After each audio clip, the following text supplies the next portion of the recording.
अविनाशला निर्दोष सिद्ध करण्यात यशस्वी होईल का अनु? अविनाशला पोलिसांच्या तावडीतून सोडवू शकेल का? मी संसार माझा रेखित या मालिकेची कहाणी इंटरेस्टिंग आणि एक्साइटिंग वळणावर येऊन उभी आहे. तर मालिकेत ट्विस्ट आणि टर्न्स बघायला मिळत आहेत. या सगळ्यातच मालिकेच्या येणाऱ्या एपिसोडचा नवीन प्रोमो समोर आलेला आहे, ज्यामध्ये आपल्याला बघायला मिळते की एकीकडे पोलीस चांगलेच अविनाशची शाळा घेत आहेत.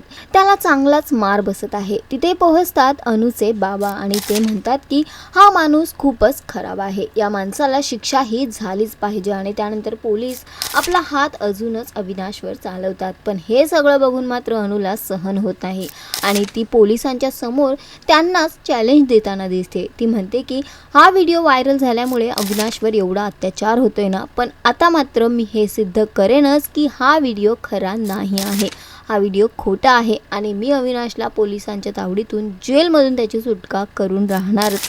तर सध्या तरी अनुने स्वतःलाच चॅलेंज दिलेला आहे की अविनाशला तिला आता या सगळ्यातून सोडवायचं आहे आणि निर्दोष सिद्ध करायचं आहे. बघणं फार महत्त्वाचं असणार आहे की अनु या सगळ्यात कशी यशस्वी होणार आणि तिची साथ कोण देणार. तर सध्या तरी शोचा ट्रॅक खूपच इंटरेस्टिंग होतोय. तुम्हाला हा ट्रॅक किती आवडतोय आम्हाला कॉमेंट करून नक्की सांगा आणि अशाच टेलिव्हिजन अपडेटसाठी टेलिगप्पाला लाईक शेअर सबस्क्राईब नक्की करा. नमस्कार.